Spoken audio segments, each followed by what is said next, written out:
On se retrouve dans 50 minutes Inside le Mag avec mon invité Sophia Saidi avant de retrouver le soleil de Floride.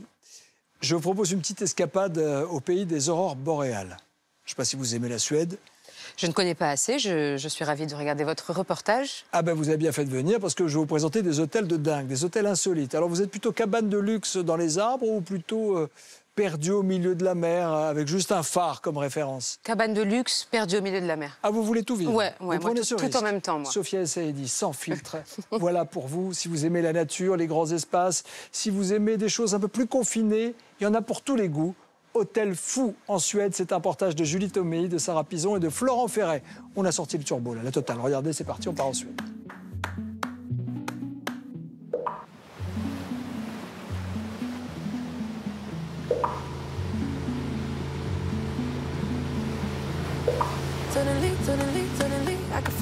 À l'extrémité ouest de la Suède, c'est un début de journée trépidant.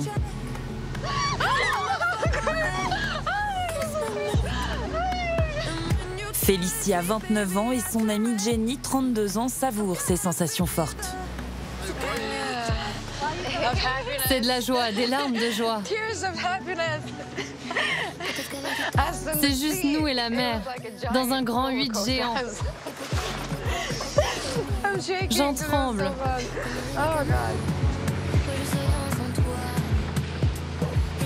Ici, pas de masque ni de confinement. On peut profiter librement du grand air. Ces deux Suédoises de Göteborg ont été invitées à rejoindre l'hôtel dont tout le monde parle en Suède, situé à 20 minutes des côtes, sur une petite île reculée. On embarque pour une nouvelle aventure. C'est un des plus beaux endroits dont j'ai entendu parler. C'est un truc à faire dans sa vie. Normalement, c'est toujours complet, alors on a de la chance d'avoir eu une place.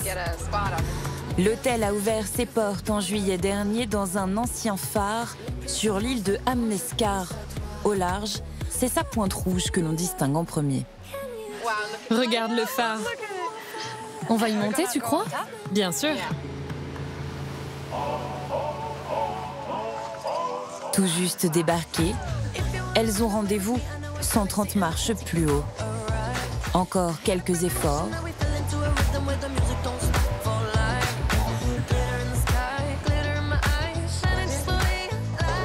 Les voici à 35 mètres au-dessus de la mer, dans cette tour de verre et d'acier qui a guidé les navires au large depuis le 19e siècle. C'est magnifique. C'est comme un rêve. C'est un rêve.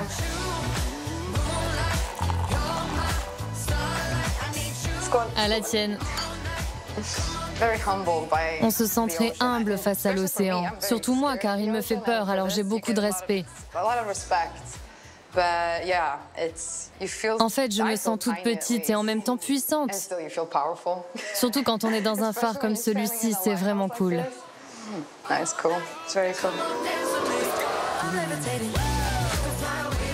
Le séjour de Jenny et Félicia commence tout juste dans l'un des hôtels les plus isolés du monde.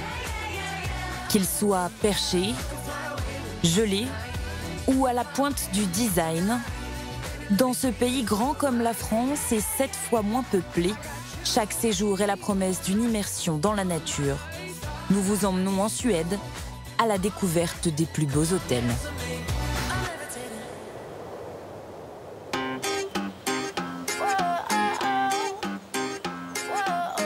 À Stockholm, dans la capitale suédoise.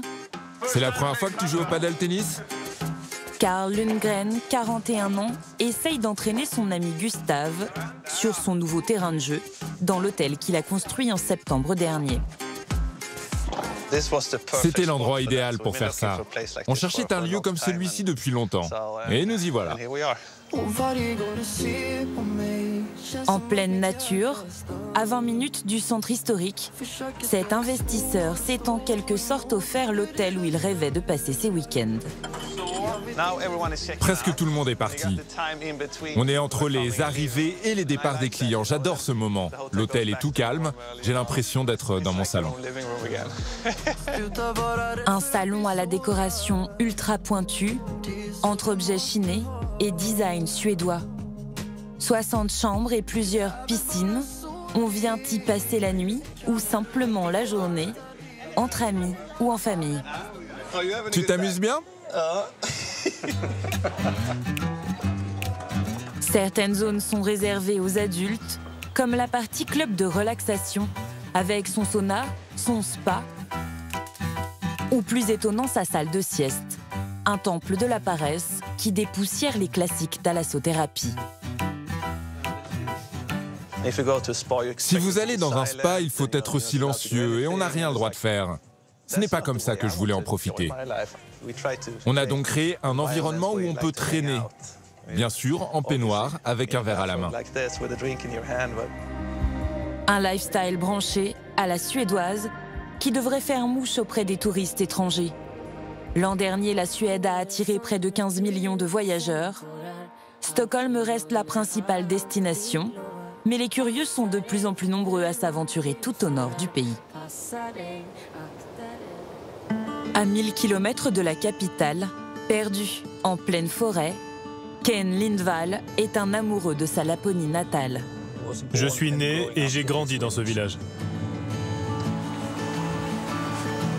En 2010, il a secoué le monde de l'architecture et du tourisme avec ses incroyables cabanes dans les bois de Haras. Une soucoupe volante suspendue dans les arbres, une petite maison rouge ou encore ce cube de verre qui semble parfois disparaître. Ça, c'est une chambre très instagrammable. Et regardez, ça tient sur un seul arbre. Il supporte toute la cabane. Ces cabanes vont vite faire le buzz et attirer des stars. Carly Kloss en shooting photo, Justin Bieber en vacances ou encore une célèbre mannequin anglaise. La mannequin Kate Moss est venue plusieurs fois ici. On a une piste d'hélicoptère pour arriver jusqu'à notre hôtel. C'est comme ça qu'elle est venue.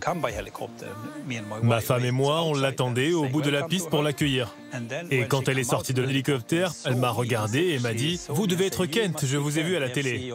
Ça, c'était sa première fois. Kate Moss a choisi cette cabane de 2 chambres à 900 € la nuit, avec vue sur la forêt, un rêve de gosse. Je crois que ça nous connecte à l'enfance. Quand on est enfant, on veut notre petite maison dans un arbre, avec la vue, dans la nature. Je crois que c'est le rêve de beaucoup de gens. Le dernier délire de Kent Lindvall, construire un second hôtel à quelques kilomètres de là, sur le lac de son village. Arctic Bass a ouvert ses portes l'hiver dernier, des bains chauds cachés dans la glace, et des cabanes flottantes dans lesquelles on peut dormir pour environ 1 000 € la nuit. Cette pépite a contribué à faire de la Laponie une destination incontournable en Suède. Mais quand on vient jusqu'ici, impossible de passer à côté d'un des hôtels les plus célèbres du monde. Un hôtel de glace, le tout premier du genre, ouvert il y a plus de 30 ans. Une partie de l'établissement est réfrigérée et ouverte toute l'année. L'autre prend forme au début de l'hiver. Il faut ouvrir la palette et déplacer la glace. À la tête des travaux, l'architecte Luca Roncoroni, 47 ans. La glace que vous voyez vient de la rivière juste là. Elle commence à se former en ce moment. De la glace pour la structure et de la neige pour les détails. Son travail est réputé à travers le monde entier et il s'est même fait une place dans un défilé de mode devenu mythique.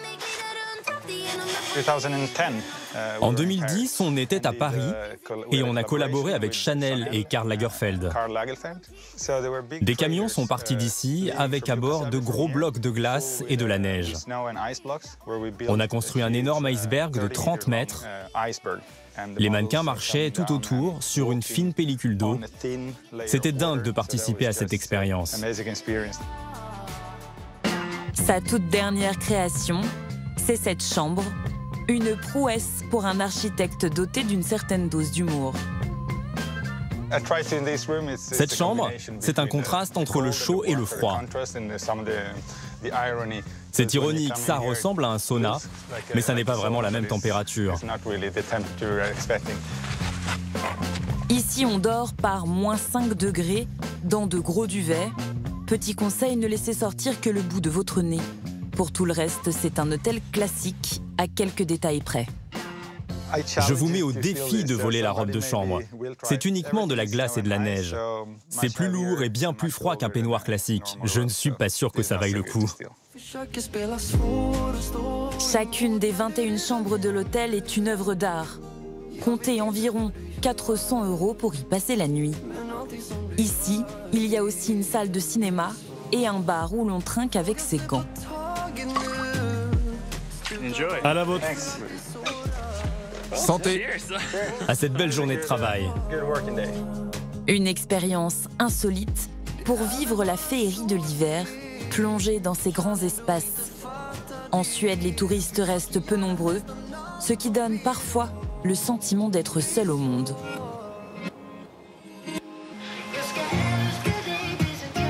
Retour à l'extrême ouest du pays, au pied de l'hôtel le plus isolé de Suède. Les premiers voisins sont à 500 mètres de là et ne risquent pas d'embêter les voyageurs dans ces 10 chambres raffinées à 400 € la nuit. Nous retrouvons Jenny et Felicia. Les deux amies suédoises ont rendez-vous en mer.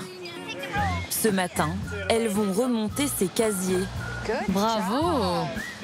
Dans lesquels Crabbe et Omar ont été piégés. Allez, c'est notre repas, du nerf. C'est difficile? C'est un peu dur, oui. Je crois qu'il y en a beaucoup. Bien joué. Bravo, Felicia. Je voulais pas aller trop vite. Faut tout remonter. C'est dur, mais c'est cool. Et puis de se dire que c'est notre propre repas et qu'on va le manger sur l'île, on se sent vivant. Et pour les guider dans cette première expérience, c'est le propriétaire de l'hôtel qui joue au marin pêcheur. Être un bon pêcheur, c'est aussi savoir prendre des photos. Je suis un pêcheur pris au piège dans le corps d'un designer d'hôtel. En fait, c'est ma méditation, ma drogue. Et c'est super de partager ça. La pêche du jour a été un succès. Un festin les attend. On doit les bouillir pendant 10 minutes. En voilà un gros. Déguster sur un coin de table, c'est mieux qu'un 5 étoiles. Ça, c'est le grand luxe. Je n'ai jamais mangé un crabe aussi frais. Et qu'on vient de pêcher. C'est tellement bon. On a tellement de chance d'être ici. On peut emménager avec vous? Il est 14h30. Le soleil tombe déjà. Les journées d'hiver sont courtes en Suède. Dehors, il fait 0 degré. Felicia et Jenny, elles, ont opté pour les bains à 36. On se fond dans l'océan. Il fait chaud, il fait froid en même temps. C'est tellement cool. Et comme un spectacle, juste pour elles, le ciel leur offre ses plus belles couleurs. Alors toujours beaucoup de frontières fermées, malheureusement c'est comme ça, mais parfois le dépaysement n'est qu'à quelques encablures.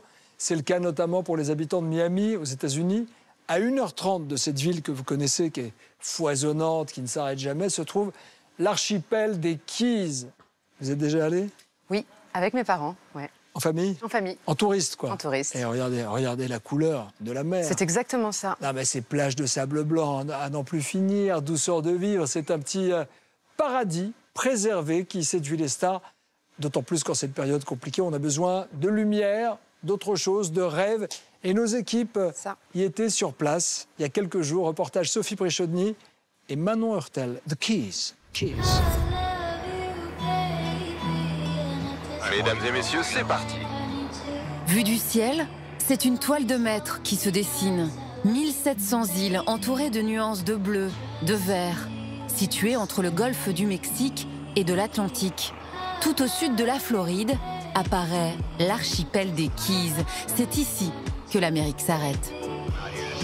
Cet endroit n'existe nulle part ailleurs. Nous sommes à 110 km des côtes, alors on ne peut y accéder qu'en hydravion ou en bateau. Seules quelques personnes se sont rendues dans ce parc national. Cette destination d'exception, c'est Dry Tortugas. Classée réserve naturelle par l'UNESCO, cette île est la toute dernière de l'archipel des Keys. Un décor de carte postale qui a séduit notamment le couple star Beyoncé-Jay-Z, l'actrice Charlize Theron ou encore Will Smith. John est pilote pour la seule compagnie aérienne autorisée à se poser sur Dry Tortugas. Je suis né ici et j'y passerai toute ma vie. 4 fois par jour, j'emmène des touristes dans cet endroit sublime où j'ai la chance de vivre. Je leur montre à quel point cet environnement est préservé et pourquoi il est si précieux. J'ai sans doute le meilleur job du monde. Atterrissage tout en douceur.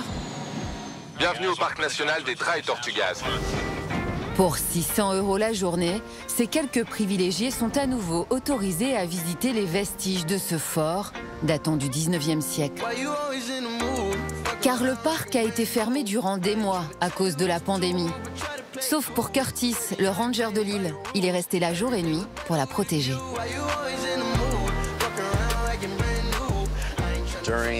Au début de la pandémie, beaucoup d'endroits touristiques ont fermé, que ce soit dans les Caraïbes ou les Bahamas.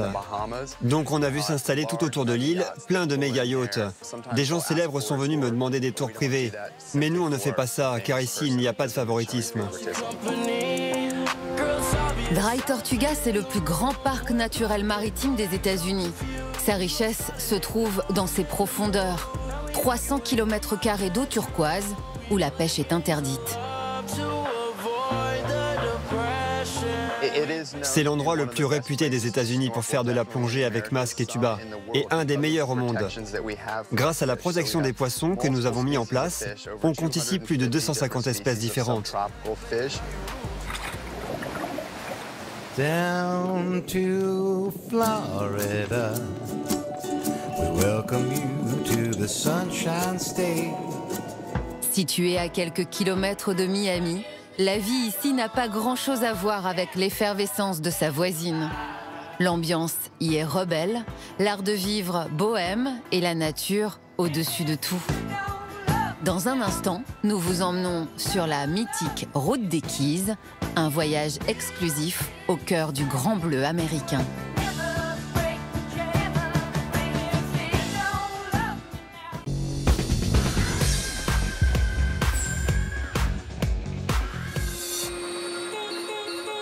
Dans l'archipel des Keys, le spectacle commence dès les premiers rayons du soleil, sur l'île d'Isla Morada, une des plus belles de la région.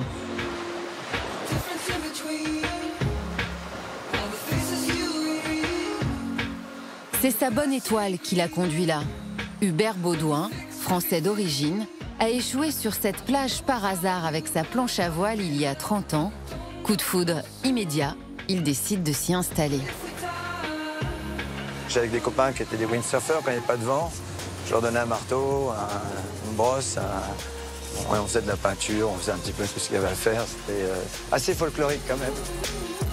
Depuis, il y a construit un hôtel pas comme les autres. Pas de blocs de béton ou de chambres alignées, mais seulement 10 villas entourées de 800 cocotiers. Le rêve coûte en moyenne 1400 € la nuit pour des hôtes en quête d'anonymat. En harmonie avec la nature, ils savourent ici le temps qui passe. Luxe ultime, cette plage privée.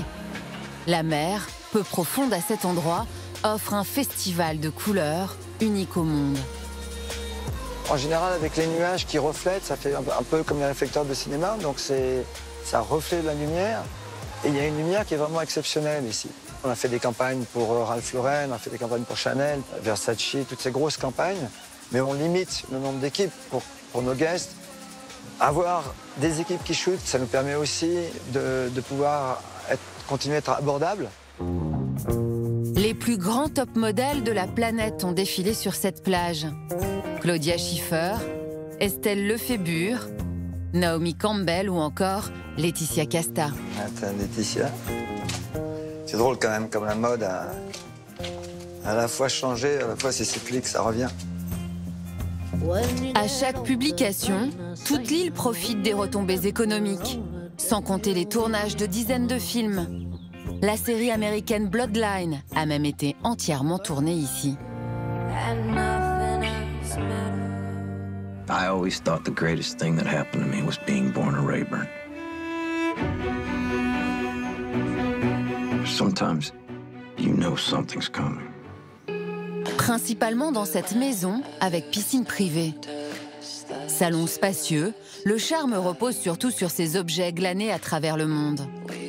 Des souvenirs de famille, uniquement, qui donnent la sensation d'être chez soi. Malgré l'ouragan Irma qui a dévasté l'île en 2018, l'établissement s'est relevé grâce à l'aide de clients VIP très attachés au lieu. On est dévoué à cet endroit, on l'aime et on l'aime parce que justement on en connaît sa fragilité. Donc c'est pas du tout un... Moi je vais pas au travail le matin, je fais ce que j'aime faire. D'année en année, le réchauffement climatique met en péril ce paradis écologique et sa population. Car ces eaux abritent une espèce aussi populaire que fragile, la star des Keys, le dauphin. Sur l'île de Key Largo, cet hôpital hors du commun est le seul centre de soins habilité à soigner les dauphins des Keys. Dans cette boîte, j'ai les outils qu'on utilise pour prodiguer les soins quotidiens aux dauphins. Par exemple, on leur brosse les dents chaque jour. Et là, pour celui-ci, c'est l'heure du brossage. Si la plupart des dauphins sont relâchés une fois guéris, quelques-uns sont devenus pensionnaires et reçoivent parfois la visite de touristes. Ici, le public peut interagir avec eux et ça leur donne envie d'en prendre soin. C'est plus efficace que de les voir à la télé ou dans des livres. Ces dauphins permettent de comprendre la réalité des choses. Les 7 qui sont là ne peuvent pas survivre à l'état sauvage. Aujourd'hui, leur vie est ici et donc ces visites permettent de prendre en charge les soins qu'on leur donne. Le centre est entièrement financé par les visites de touristes et les donations de personnes fortunées. 25 volontaires prêtent ici main forte. Roxy est l'une de nos bénévoles. Elle est ici depuis une semaine. Là, je lui présente Bob. Je la laisse l'approcher et le toucher. Comme ça, ils seront tous les deux en confiance. Blessures causées par des bateaux, par la pollution ou par la pêche, près de 700 dauphins ont été sauvés grâce au centre. Jack a 4 ans aujourd'hui et Jessica a 14 ans. C'est son anniversaire. Et pour fêter ça, on lui a offert une glace aux poissons. C'est comme un gâteau, mais gelé. À l'état sauvage, il est interdit de toucher les dauphins des Keys, le seul moyen de préserver l'espèce. Un peu plus vers l'ouest, près de l'île de Marathon, ce sont les beautés architecturales que Pierre-Marc affectionne. Accompagné de riches clients venus de New York, cet agent immobilier français souhaite leur montrer les plus belles propriétés des Keys. Est-ce qu'on va aller voir la villa à 20 millions d'euros? Oui, c'est ce à quoi je pensais. Et ensuite, on ira faire un tour côté océan pour voir d'autres maisons. Pour protéger l'environnement, plus aucun permis de construire ne sera autorisé dans les Keys d'ici 3 ans. Beaucoup de demandes, très peu d'offres et de nombreuses célébrités déjà bien installées. Voici la maison de John et Julie Landau. John, c'est le producteur des films Titanic, Avatar, Dick Tracy. Ah oui, énorme. Oui, et c'est surtout les gens les plus sympathiques de l'île. Parmi ces chanceux résidents, le couple le plus célèbre de la planète. Jay-Z et Beyoncé ont une île juste au sud de Marathon. C'est Jay-Z qui a acheté cette île pour surprendre Beyoncé pour son anniversaire. Donc c'est une île qui fait environ 5 hectares. Mais c'est la même chose, on le sait uniquement de bouche à oreille parce que ça a été complètement confidentiel. Aujourd'hui, sur les centaines d'îles privées des Keys, seules 3 sont encore sur le marché, dont celle-ci. Cette propriété possède 3 maisons. Voici la maison principale avec 370 mètres carrés. Elle appartient à un riche entrepreneur américain. On peut y aller en hélicoptère? Bien sûr, bien sûr. Il y a un terrain de ce côté. Aujourd'hui, dans les Keys, c'est un des 3 ou 4 biens les plus chers. Elle est listée pour 12 750 000 $. Jamie et John ont fui New York au début de la pandémie pour s'installer dans les Keys. Un séjour qui devait être provisoire, mais le couple de citadins pense aujourd'hui à s'installer définitivement ici. Pourquoi ne pas vivre au paradis? C'est exactement ça. On cherchait à vivre sur une île. Et ici, il y a la meilleure des combinaisons. On est dans les tropiques, mais on est toujours aux États-Unis. Donc on a accès au système de santé et un grand aéroport à proximité qui nous permet de voyager facilement partout dans le monde. Et ça vous dirait d'acheter cette île? Ça va dépendre de la négociation. On va voir à quel point Pierre-Marc est un bon agent. Moi, je ne m'en plaindrai pas. L'acheteur qui vient acheter dans les Keys, c'est pas l'acheteur typique qui veut aller à Miami, s'acheter une grosse voiture et rouler sur Ocean Drive. C'est vraiment une clientèle complètement différente. Les Beatles venaient à Key West se ressourcer parce qu'ils étaient tranquilles. Hemingway est venu là pour les mêmes raisons. On voit des acheteurs qui viennent acheter ici des propriétés à des millions de dollars et ils sont en short et en t-shirt. Depuis les années 30, de nombreuses personnalités ont fait des Keys leur terrain de jeu favori. La raison principale, c'est la plongée. À Isla Morada, Lisa Mongelia veille sur cette collection unique, le plus grand musée au monde de plongée sous-marine. À l'époque, quand les célébrités se rendaient à Miami, elles descendaient dans les Keys pour essayer la plongée. Elles y découvraient les tropiques, les magnifiques coraux et les centaines de poissons. Le grand argument publicitaire, c'était de dire qu'avec ce casque, les femmes pouvaient aller sous l'eau tout en gardant leurs cheveux secs. Parmi les VIP amoureux des profondeurs, les Français Jacques Mayol, dit l'homme dauphin, ou encore le commandant Cousteau. Jacques Cousteau a inventé le premier détendeur qui a permis aux plongeurs de respirer sous l'eau à partir des années 50. Et il aimait venir dans les Keys? Oui, il est venu dans les Keys à de nombreuses reprises pour plonger. On a eu la chance de le voir souvent ici. Les eaux bleues des Keys cachent surtout des centaines d'épaves, des galions espagnols remplis d'or, mais aussi des trésors de pirates.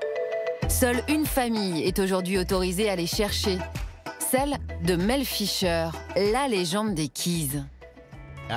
Après 16 ans de recherche, en juillet 1985, Mel Fisher et son équipe ont trouvé plus de la moitié du trésor de l'Atocha. Un pactole d'or, d'argent, d'émeraudes et d'objets précieux, estimé à plus de 450 millions de dollars. Aujourd'hui, Mel Fisher n'est plus, mais ses petits-enfants poursuivent la saga. Joshua, le petit dernier, continue régulièrement de fouiller les fonds marins du coin. Il resterait plus d'1 milliard de dollars à sortir de l'eau. Tout d'un coup, wow, j'ai une émeraude. Wouhou! Et là, tout le monde est excité et tellement heureux. Parfois, la pierre ressemble juste à un morceau de verre. Et parfois, c'est si spectaculaire que votre cœur s'arrête. Celle que nous avons trouvée il y a quelques mois valait plus de 10 000 dollars. Célèbre dans le monde entier, la famille accepte chaque année de nouvelles recrues, des bénévoles venus tenter leur chance à bord. C'est un apprenti chercheur de trésors. Et bientôt, il en trouvera un. Merci. Mais attention, tout trésor se partage. Une partie revient à l'État de Floride, une autre au musée. Seules quelques pièces sont laissées à la famille Fisher. Elles arrivent toutes ici, sur Duval Street, au cœur de l'île de Key West, dans cette bijouterie hors du commun. Ici, vous pouvez acheter un trésor en sortant de la plage. Lingots d'or ou d'argent, pièces ou bijoux, ces objets remplis d'histoire attirent chaque année des milliers d'anonymes, mais pas seulement. Beaucoup de célébrités sont venues ici. Matthew McConaughey était là. Snoop Dogg aussi. C'est le meilleur vendeur de trésors de toute la rue. Mais le vrai trésor des Keys n'a pas de prix et se partage. Sur la plage de Sombrero, sur l'île de Marathon, c'est un spectacle rare que tout le monde attend. La sortie d'un patient un peu particulier. Elle se porte bien. Birdie la tortue va aujourd'hui retrouver sa liberté, notamment grâce à Betty. Elle est responsable de l'hôpital des tortues des Keys. Chaque année, elle en soigne des centaines de victimes de la pollution ou de blessures. Bonjour tout le monde. Voici une tortue de mer verte. Elle s'appelle Birdie. On va la remettre à l'eau. Elle était très malade, mais on l'a entièrement guérie. Là, on n'a pas fait de publicité à cause du Covid, mais en temps normal, il y a plus de 500 personnes. Qui veut voir la tortue avant qu'elle reparte nager dans la mer? L'hôpital a trouvé grâce aux yeux du plus écolo des acteurs d'Hollywood, Leonardo DiCaprio, qui l'a mentionné dans son Instagram. Une tortue à son nom a même depuis retrouvé l'océan. Après plus d'1 an de soins, Birdie peut elle aussi retrouver les eaux des Keys. Il n'y a pas de mots quand on la voit retrouver l'océan.